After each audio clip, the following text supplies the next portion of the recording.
जय माता दी मित्रों। आज की वीडियो में जानेंगे 9वें दिन माँ सिद्धिदात्री की पूजा विधि अर्चना। माँ सिद्धिदात्री का अंतिम दिन 9वें दिन उपासना की जाती है। माँ दुर्गा की नवमी शक्ति को सिद्धिदात्री के नाम से प्रसिद्ध है। इनका नाम प्रकट है, सभी प्रकार की सिद्धियों को प्रदान करने वाली है। नवरात्रि में नव दुर्गाओं में माँ सिद्धिदात्री का अंतिम दिन होता है। इनकी उपासना के बाद भक्तों की सभी मनोकामनाएं पूर्ण होती हैं।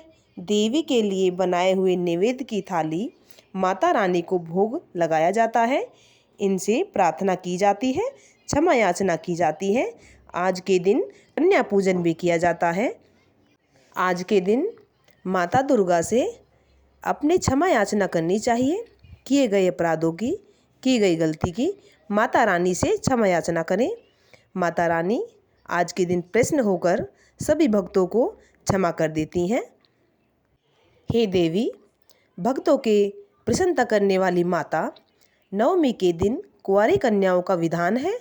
इस दिन कुंवारी कन्याओं को भोग खिलाने का बहुत ही महत्व है। कन्याओं में माता रानी की प्रतिमा होती है। जैसे 2 वर्ष की कन्या त्रिमूर्ति के नाम से प्रसिद्ध है। 4 वर्ष की कन्या में कल्याणी माता का नाम प्रसिद्ध है और 5 वर्ष की कन्या में रोहिणी माता का वर्ष है। 6 वर्ष की कन्या में कालिका माता का प्रतिमा है और 7 वर्ष की कन्या में चंडिका माता का प्रतिमा है। 8 वर्ष की कन्या में माँ शंभवी का प्रतिमा है। 9 वर्ष की कन्या में दुर्गा माता की प्रतिमा है।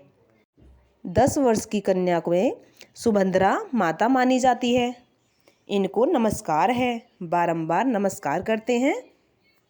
इस दिन कन्याओं को भोजन कराने के उपरांत उनको दक्षिणा देकर आदर सहित उन्हें अपने घर से प्रसन्नतापूर्वक से विदा करना चाहिए। आज के दिन माँ सिद्धिदात्री की पूजा पाठ करने से, माता की अर्चना करने से सभी काम सिद्ध होते हैं। आइए अब सुनते हैं श्री दुर्गा सप्तशती का 9वां अध्याय, असुर निशुंभ का वध। राजा बोले, हे ऋषिवर श्रेष्ठ, आपने रक्त बीज के वध से संबंध रखने वाला देवी चरित्र का यह अनोखा महात्म्य मुझे सुनाया है। रक्त बीज की मृत्यु के बाद शुंभ निशुंभ दैत्यों ने क्या किया, यह आपसे मैं जानना चाहता हूँ। महर्षि बोले, रक्त बीज के मारे जाने के उपरांत शुंभ और निशुंभ क्रोध से भर गए। दैत्यों की प्रधान सेना को लेकर ऋषभ की देवी से युद्ध करने को आए। महापराक्रमी शुंभ भी सेना सहित चंडिका देवी को मारने के लिए आगे बढ़े। शुंभ और निशुंभ पर देवी से घोर युद्ध हुआ।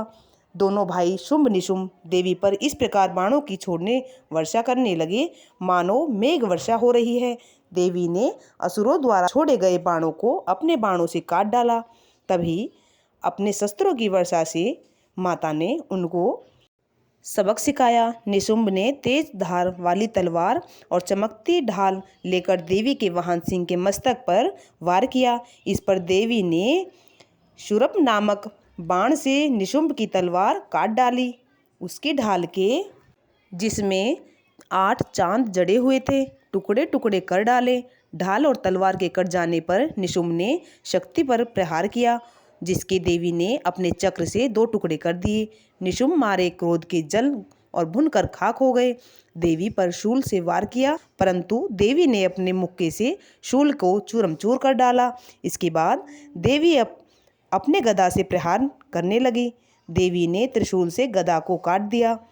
वह फरसा लेकर देवी की ओर लपका। राक्षस ने वार करना नहीं छोड़ा। देवी ने अपने तीखे बाणों से घायल कर दिया।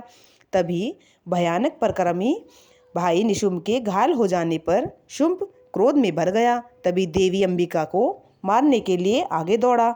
शुंभ रथ पर बैठा था, उसके 8 भुजाएं थी। उसमें भयंकर शस्त्र शोभयामान अपनी भुजाओं से सारे आकाश को ढांपकर शोभयान को कर रहा था। देवी ने शुंभ को देखकर शंखनाद किया। अति दुस्सह धनुष की प्रतीक्षा शब्द में किया। अपने घंटे के शब्द से चारों दिशाओं भर दी, जिसकी आवाज़ से असुर सेना का तेज नष्ट हो गया। इस पर देवी के सिंह ने अपनी दहाड़ से जिसे सुन बड़े बड़े बलवानों का मद चूरम चूर हो जाता है। आकाश पृथ्वी पर 10 दिशाओं को पूरित कर दिया। इसके बाद आकाश में उछल कर काली देवी ने अपने दांतों और हाथों को जमीन पर पटका। उसका ऐसा करने से ऐसा शब्द उत्पन्न हुआ कि पहले के सारे शब्द शांत हो गए। शिवदूती ने असुरों में भय उत्पन्न करने के लिए अट्टहास किया, जिसे सुनकर सब राक्षस घबरा गए और शुंभ क्रोध में भर गया। देवी अम्बा ने शुंभ से कहा, अरे दुष्ट, खड़ा रहे खड़ा रहे।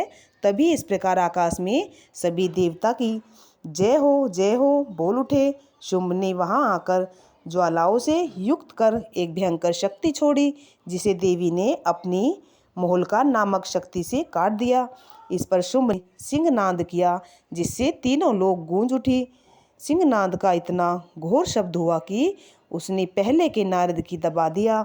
शुंभ द्वारा चलाए गए बाणों को देवी ने बाणों से शुंभ राक्षस को काट दिया। क्रोध में भरकर देवी चंडिका ने शुंभ पर त्रिशूल चलाया, जिससे मूर्छित होकर वह पृथ्वी पर गिर पड़ा। तभी उसकी मूर्छा दूर हो गई और वह हाथ में धनुष लेकर देवी अंबिका, देवी काली माता, सिंह को घायल करने लगा। इसके बाद शुंभ ने 10,000 भुजाएं धारण कर चक्रादि आयुधों से देवी को आच्छादित कर दिया। दुर्गम विपत्तियों का विनाश करने वाली दुर्गा ने क्रोध में भरकर सब चक्रों द्वारा बाणों को अपने चक्र में तथा बाणों में काट डाला। असुर सेना से घिरा हुआ निशुंभ बड़ी तेजी से गदा लेकर देवी पे प्रहार किया। निशुंभ के आते ही देवी ने तीक्ष्ण धार वाले खंडन से उसकी गदा को काट दिया। तभी निशुंभ ने त्रिशूल लेकर आक्रमण किया। देवी दुर्गा ने वेग से अपने शूल से निशुंभ का वक्ष स्थल छेद कर डाला। शूल से विदृण को हो जाने पर निशुंभ की छाती से एक दूसरा महाबली पराक्रमी पुरुष पैदा हुआ और बोला, खड़ी रह, कहता हुआ माता को ललकारने लगा। उसको देखकर देवी ने बड़ी जोर से ठहाका ऐसा लगा कि वह निकलने भी नहीं पाया। इस पर देवी ने उसका सिर काट दिया। सिर के कटते ही वह पृथ्वी पर गिर पड़ा। इसके बाद सिंह दहाड़कर असुरों का भक्षण करने लगा। काली माता ने शिवदूती भी राक्षसों का रक्त पीने लगी। कौमारी की शक्ति से कितने ही महादेव नष्ट हो गए। ब्रह्मा जी के कमंडल के जल से कितने ही असुर समाप्त हो गए और कई दैत्य माहेश्वरी के त्रिशूल से विदीर्ण होकर पृथ्वी पर गिर पड़े और कई बाराही के प्राहों से छिन्न भिन्न होकर धराशायी हो गए।